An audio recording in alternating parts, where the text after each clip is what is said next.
But you applied. Mag-a-apply ako. Mag-a-apply pa lang ako. So I'm submitting my application by Friday, before Friday. bakit, sir? Wala. I think that I have a lot to offer there. Oh, ganun din. Naku, Sorry, pero I have a lot to offer there. Bakit ka mag-a-apply? Tinanong siya ng reporter, mga kabdi. Wala lang. Wala lang. Ganyan po ba yung isasagot ng tamang nagtatrabaho sa gobyerno, mga kabdi? Diba? Matawa po ito si Bonjing Rimula. Mag-a-apply pa lang ako. Ayun naman. Ha? Sige. Pero sir, anong plano ninyo, sir, kung sakaling matuloy ang pagiging ombudsman, sir? Nasa, I have my work cut out for me. I have to talk to the JBC about it first. I think the JBC is in the best position to appreciate whatever I have to offer for as ombudsman. Magandang araw po sa inyo lahat. Reaction Update PH nagbabalik. Napakaganda ho ng pag-uusapan natin ngayon, mga kabig. Heto na, Bonjing Rimula mag-a-apply bilang ombudsman. Sa ating yan tatalakayin, mga ka-update, magre-retire na itong si Ombudsman Martires at magbababa pwesto na. Dahilan para si Rimula naman ang susunod sa kanya. Dito, mga ka-update, inuusig talaga ng kampo ni Bobong Marcos Jr. na makaupo ang mga alagad niya sa matataas na posisyon dahilan para matuloy ang impeachment trial ni VP Sara. Siyempre, mga kabit, kung si Ombudsman Martires ay hindi makikialam sa impeachment complaint ng Kamara sa kanya, iba itong si Bonjing Rimula, mga kabit. Ibahin po natin yan. Hindi niya po papalampasin ng pagkakataon na hindi mabarubal itong ating VP Sara, mga kabdit. Balikan din natin, mga kabdit, ang naging kaso ng anak niya. Ayan na. Ayan po. Nakikita niyo ba, mga kabdit? Sa pambonjing. Yan, mga kabdit. Yan ang naging kaso po niya na di umano, mga kabdit, sangkot po sa 1.3 million na halaga ng Mary Jane. Alam niyo na yan, mga kabdit, yung parang sigarilyo, hinihit-hit nila.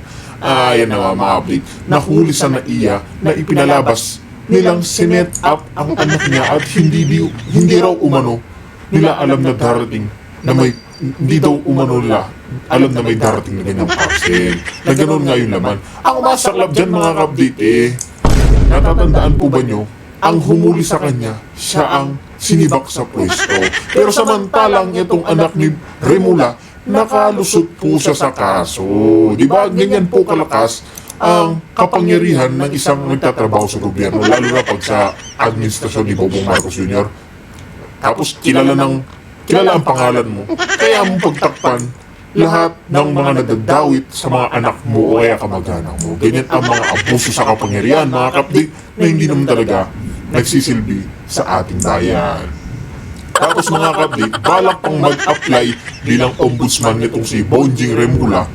Naku talaga, mga kablit, kawawa na po ang Pilipinas. Ayun po, basahin po yung sinabi ni Bonjing Rimula. Papalitan si Martires, Rimula, target maging ombudsman. Mag-a-apply pa lang ako.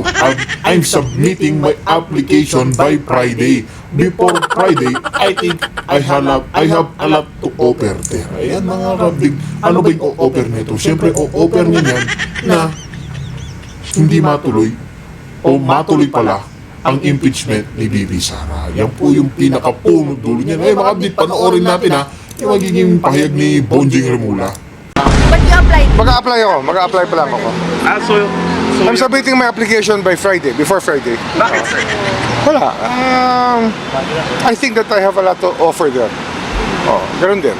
Naku, Sorry, pero I have a lot to offer there. Bakit ka mag-a-apply? Tinanong siya ng reporter, mga kabdit. Wala lang. Ganyan po ba yung isasagot ng tamang nagtatrabaho sa gobyerno, mga kabdit? Diba? Matawa po ito si Bonjing Rimula. Ganyan po ba dapat ang totoong sagot? Kaya saan ka nga mag-apply? Saan na lang? I-compare na lang natin sa mga kumpanya. Tatanungin kita, ano ang mai-o-offer mo sa aking kumpanya para makatulong ka? Sasabihin ko, wala lang, gusto ko lang. Tama sagot ba yun, mga kabit? Diba? Matawa talaga si Bonjing Rimula. Ang totoong dahilan niyan para magtuloy-tuloy mapabagsak nila ang ating VP Sara. Yan po yan, mga kabit. Pilit nila kasi nga si Alam niyo po ba si Ombudsman Martires ayaw makialam sa case ni Vicky Sara?